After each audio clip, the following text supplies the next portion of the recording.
ಇತ್ತೀಚೆಗೆ ನನಗೆ ಒಂದು ಫುಲ್ ಕ್ಲಾರಿಟಿ ಅಂತಾರಲ್ಲ, ಕ್ಲಾರಿಟಿ ಏನನ್ಸುತ್ತೆ ಗೊತ್ತಾ? ಜಾಸ್ತಿ ಥಿಂಕ್ ಮಾಡಬೇಡ, ಅದೇ ಕ್ಲಾರಿಟಿ. ಸುಮ್ಮನೆ ಅಬ್ಸರ್ವ್ ಮಾಡೋದು. ಇನ್ನು ಕೆಲಸಕ್ಕೆ ಹೋಗೋದು ಅನಿವಾರ್ಯ, ನೀನು ದುಡಿಯೋದು ಅನಿವಾರ್ಯ, ರೊಕ್ಕ ಗಳಿಸಿ ದುಡಿದು ರೆಂಟ್ ಕಟ್ಟಿದೆ, 3 ಹೊತ್ತು ಊಟಕ್ಕೆ ಮಾಡಿದೆ, ಹೆಂಡ್ರ ಮಕ್ಕಳನ್ನು ಸಾಕಿದೆ, ಇದು ಅನಿವಾರ್ಯ. ಇದಕ್ಕೂ ಮೀರಿ ಇಂಥ ಟೈಮ್ ಐತೆ, ಇದಕ್ಕೂ ಮೀರಿ ಇಂಥ ಟ್ಯಾಲೆಂಟ್ ಇರ್ಬೋದು, ಇಂಟ್ರೆಸ್ಟ್ ಇರ್ಬೋದು. ಟ್ಯಾಲೆಂಟ್ ಮ್ಯಾಟ್ರೇ ಅಲ್ಲ, ನಿನಗೆ ಇಷ್ಟ ಬಂದಿದ್ದು ನೀನು ಮಾಡಕತ್ತಿದ್ದ ಅದೇ ಮ್ಯಾಟ್ರ್.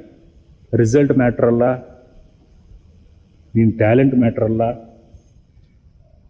ಒಂದು ಕನ್ಸಿಸ್ಟೆನ್ಸಿ, ನೀನು ಅನ್ಕೊಂಡಿದ್ದು ನೀನು ಮಾಡಕತ್ತೇ ಇಲ್ಲ, ಅದು ಓಡಾಕತ್ತ ಇಲ್ಲ, ಅಟ್ಲೀಸ್ಟ್ ನಿನ್ನ ಮೈಂಡ್ನಾಗನೋ ಓಡಾಕತ್ತ ಇಲ್ಲ. 24/7 ಈ ಲೈಫ್ದಾಗ ಅಟ್ಲೀಸ್ಟ್ ಡೈಲಿ ಒಂದು 5 ನಿಮಿಷ ಆ ಥಾಟು ನೀನು ಅನ್ಕೊಂಡಿರೋದು ನಿನ್ನ ಮೈಂಡ್ನಾಗ ಬರೋಕತ್ತ ಇಲ್ಲ. ಇಷ್ಟೇ ಮ್ಯಾಟ್ರು.